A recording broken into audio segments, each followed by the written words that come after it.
Assalamualaikum dan salam sejahtera untuk kita semua. Terima kasih kepada mbak-mbak cantik dan mas-mas ganteng yang telah sudi like dan subscribe karya yang sederhana ini. Semoga hidup kita berkah, murah rezeki dan selalu dalam lindungan Tuhan yang Maha Kuasa. Amin. Rahman menikah dengan Irma 3 tahun yang lalu. Rahman terpaksa tinggal di rumah mertua, Ibu Hana. Apalagi setelah suami Ibu Hana, Budi Prasetyo, meninggal tepat sebulan setelah mereka menikah. Padahal semula Rahman ingin belajar hidup mandiri dengan membeli rumah walaupun dengan cara mencicil. Akan tetapi terpaksa harus menunda keinginannya itu setelah Ibu Hana jatuh sakit. 3 bulan yang lalu Hana mengalami musibah laka lantas sewaktu jadi penumpang ojek online. Si driver ojol yang kurang hati-hati menabrak sebuah mobil yang berbelok secara mendadak tanpa memberikan lampu sen. Motor ojol yang terlalu kencang tidak mampu dikendalikan. Setelah menabrak bagian belakang mobil, motor langsung oleng lalu masuk ke dalam parit drainase. Naasnya kaki Hana tertimpa badan motor, sedangkan si driver online hanya luka memar dan sedikit sobek di dahinya. Akhirnya Hana harus dirawat intensif di rumah sakit karena retak tulang kaki kanannya dan harus dipasangi gips. Hana dirawat di rumah sakit 1 bulan. Sewaktu pulang ke rumah Hana masih memakai kursi roda. Rahmanlah yang perhatian dan telaten sedari awal dirawat di rumah sakit sampai menjemput pulang dari rumah sakit. Sedangkan Irma, istri dan putri Hana, terlalu sibuk dengan tugas-tugas kantornya dan malah sering ada tugas luar dan tugas lembur. Sehingga sering pulang larut malam malah tidak pulang kalau tugasnya keluar kota. Sebagai suami tentu saja Rahman merasa kesal dan marah. Sempat Rahman bertanya dan komplain kepada sang istri, tetapi bukannya ada solusi, malah terjadi pertengkaran hebat. Karena Irma merasa Rahman terlalu membatasi ruang gerak dan tidak mendukung karir istri. Sejak insiden itu Rahman pun menarik diri dan membatasi berkomunikasi dengan Irma. Bahkan ada niat kuat untuk bercerai saja karena dirasa sudah tidak ada kecocokan lagi. Akan tetapi saat melihat ibu mertua yang sangat baik ini sedang menderita sakit, ia merasa iba dan tidak tega untuk meninggalkannya. Rahman pun ikhlas mengurus dan menemani sang ibu mertua yang sakit serius dan belum bisa berjalan. Memang sungguh berbeda tabiat dan karakter ibu dan putrinya ini. Rahman merasa kesal dan marah kepada istrinya itu. Ia membatin, "Sebetulnya aku sudah sangat muak dengan si Irma ini. Semakin kesini semakin ngelunjak dan kurang ajar kelakuannya. Harusnya kan dia sebagai putrinya yang mengurus dan merawat ibunya. Kok malah aku yang hanya sekedar mantu. Tapi kalau bukan aku yang ngopenin Ibu Hana, siapa lagi? Kasihan." Lagi pula sejujurnya Rahman selalu merasa lebih nyaman kalau berdekatan dan berbincang dengan Ibu Hana yang baik hati, sabar dan ramah kepadanya. Sewaktu sehat Hana lah yang selalu menyajikan makanan sarapan pagi untuk semua orang. Dan dari lubuk hati terdalam Rahman sangat mengagumi Ibu Hana. Orangnya cantik, tinggi, lembut, ramah, pintar masak dan kelebihan lainnya yang tidak dimiliki Irma. Semakin kesini hubungan Rahman dengan istrinya semakin dingin dan renggang. Rahman semakin tidak peduli dengan apapun tentang Irma. Hanya Hanalah yang membuat ia tetap bertahan di rumah ini.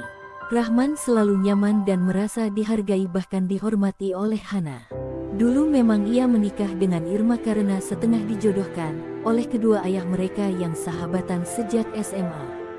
Masa pacaran mereka pun tergolong singkat, jadi kurang bisa menyelami pribadi masing-masing. Seiring berjalannya waktu kesehatan kaki Hana semakin membaik. Ia sudah mulai belajar berjalan dibantu oleh seorang terapis wanita yang datang 2 hari sekali. Semangat yang tinggi dari Hana untuk sembuh memacu semangatnya untuk terus giat berlatih berjalan.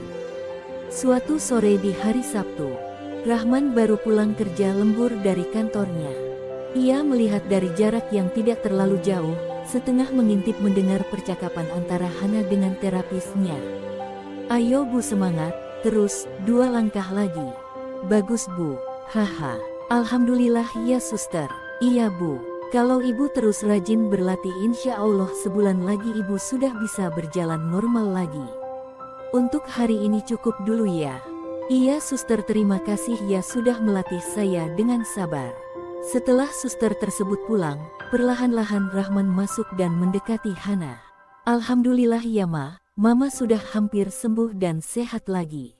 Semangat terus ya ma. Iya men, mama kan ingin segera bisa jogging pagi lagi seperti dulu. Ma, bagaimana kalau berlatih jalannya di tempat terbuka seperti di wilayah pegunungan gitu? Nah itu yang sudah lama mama pikirkan. Kira-kira kamu mau gak nganter mama? Mama punya destinasi yang bagus dan pasti kamu juga suka tempat itu. Oke ma, besok aja mumpung hari Minggu dan Irma pun masih di Surabaya sampai Kamis depan katanya. Asyik. Oke men, besok pagi, pakai mobil yang Pajero aja. Sambil ada yang ingin diobrolkan. Penting. Oh ya, tentang apa ma? Besok aja ya biar surprise hehe. Keesokan paginya mereka sedang dalam perjalanan. Ma, kemana tujuannya ini? Ke Ciawi Bogor, ke villa mama warisan dari almarhum bunda mama. Singkatnya mereka sudah sampai di villa putih yang sangat asri dan indah view alam sekitarnya. Wow, keren sekali villa mama ini. Cantik sekali. Cantikan mana sama orang yang punyanya? Rahman sempat kaget dan gelagapan dengan pertanyaan Hana itu. Hei, jawab jujur, lebih cantik yang mana antara villa dengan yang punya villa? Oh cantikan mama Hana pastinya hehe. Semoga aja jujur jawabannya, kalau tidak jujur kualat haha. Insya Allah jujur ma. Mereka lalu menyantap makanan bekal yang dibelinya tadi di restoran Chinese food serta minuman dan buah-buahan. Setelah makan, mereka istirahat. Hana membuka pembicaraan. Rahman, mama mau buka sebuah rahasia. Rahasia? Irma itu anak sambung mama. Ia anak bawaan dari almarhum suami mama, meskipun sejak usia 7 tahun mama yang merawat dia sampai dewasa. Tapi ya begitulah hehe. Oh, pantas wajahnya sama sekali tidak ada miripnya dengan mama. Bukan hanya wajahnya yang tidak mirip, perilakunya juga jauh beda. Dia kayak ibunya haha. Mama itu kasihan sama kamu men. Orang baik dan ganteng seperti kamu harus punya istri seperti dia. Maaf ya men, mama objektif aja, tidak memihak sana sini.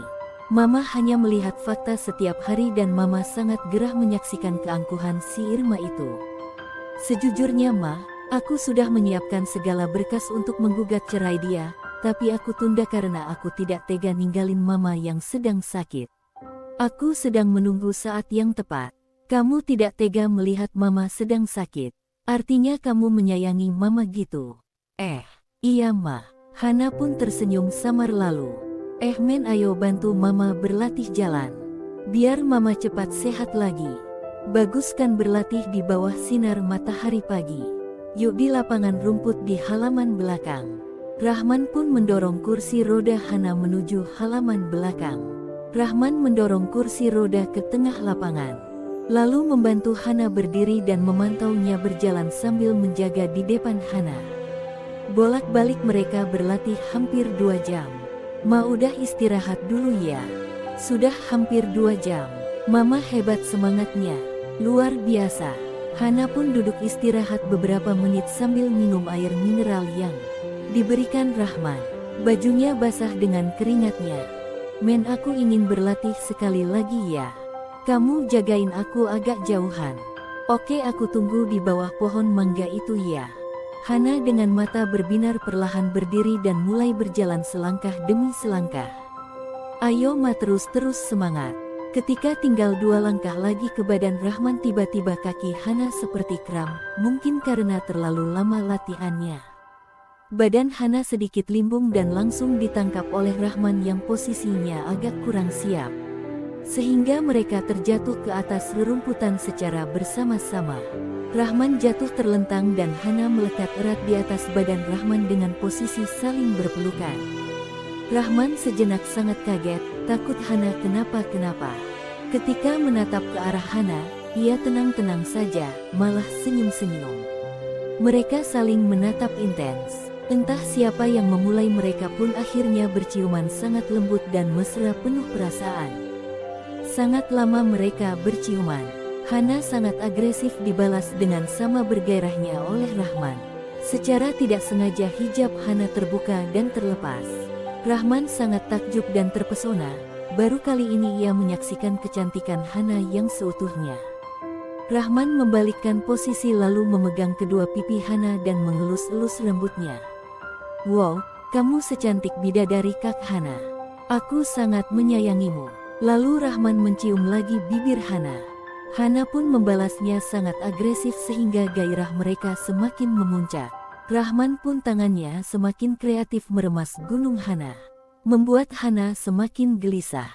Hana buru-buru mendorong Rahman. "Hei men, stop dulu ya, jangan eksekusi dulu.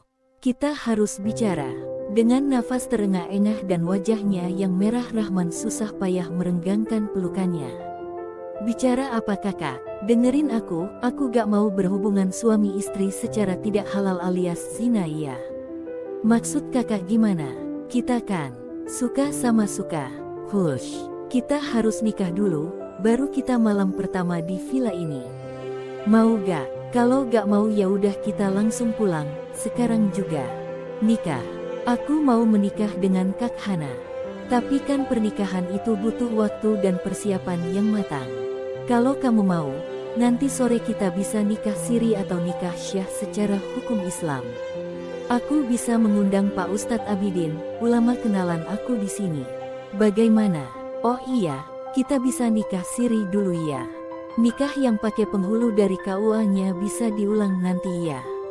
Oke kak, aku siap. Mereka pun masuk ke dalam villa dan memesan makanan online. Setelah makan kembali mereka berbincang. Rahman, sebelum melangkah lebih jauh, aku ingin bertanya, apakah kamu sudah berpikir matang-matang menikah dengan aku, janda tua berumur 43 tahun ini? Jangan sampai menyesal di tengah jalan, ujung-ujungnya selingkuh atau poligami. Silahkan berpikir yang matang. Sudahlah Kak Hana, tidak usah bahas umur, aku juga sudah 36 tahun, kapan kita bisa bertemu Pak Ustadz Abidin?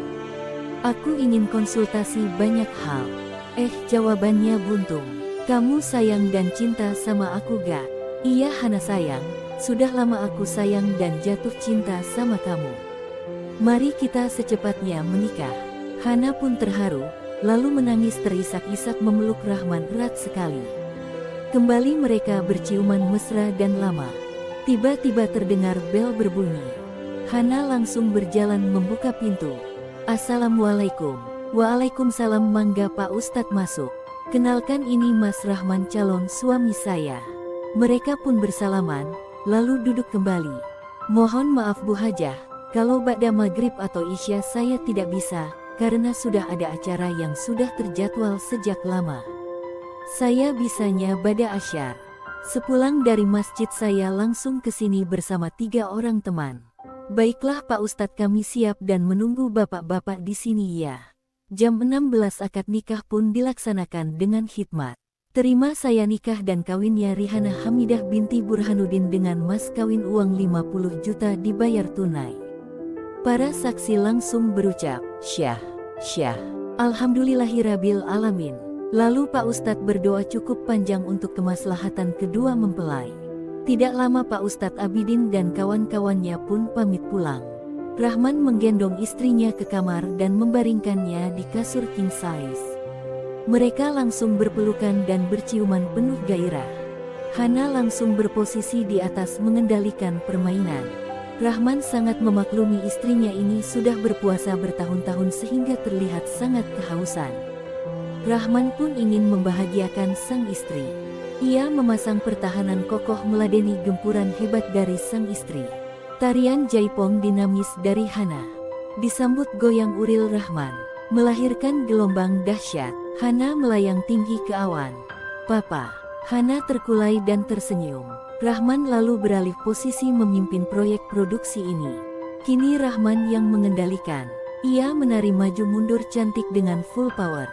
Akhirnya mereka mencapai garis finish secara bersama-sama. Pertarungan pun berakhir bersamaan dengan banjir lahar panas mengalir membasahi sawah yang sudah lama dilanda kekeringan karena musim kemarau panjang. Mereka pun akhirnya tertidur pulas dalam posisi saling berpelukan. Kumandang azan maghrib membangunkan mereka. Mereka pun mandi bersama lalu salat maghrib berjamaah. Di meja makan mereka mengobrol santai. "Pa, semoga aja aku bisa hamil ya." "Amin ma, kan mama belum menopause, kita berdoa saja." Ia berdoa dan terus berusaha hihi.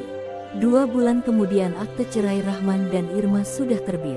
Prosesnya lebih cepat, karena Irma tidak pernah hadir di persidangan. Rahman berucap Alhamdulillah. Bersamaan dengan itu Rahman sangat bahagia dengan berita kejutan dari sang istri. "Alhamdulillah pa, aku positif hamil 6 minggu." Rahman langsung bersujud syukur atas karunia Allah ini. Sementara itu Irma pun semenjak beralasan tugas luar waktu itu tidak pernah kembali lagi menemui Hana ataupun Rahman. Rahman pun tidak mempermasalahkan sama sekali. Hana pun akhirnya menjual rumah lamanya dan pindah domisili ke Bogor. Kini mereka sedang menunggu kelahiran anaknya dalam beberapa bulan lagi. Kaki Hana pun kini sudah sembuh total dan bisa berjalan dengan normal kembali. Demikianlah kisah cinta antara Rahman dan Hana, ibu tiri istrinya. Terima kasih. Assalamualaikum warahmatullahi wabarakatuh. Terima kasih untuk yang sudah mendengarkan cerita ini. Jangan lupa like, share, dan subrek agar saya lebih semangat untuk berkarya. Sampai jumpa lagi di cerita selanjutnya.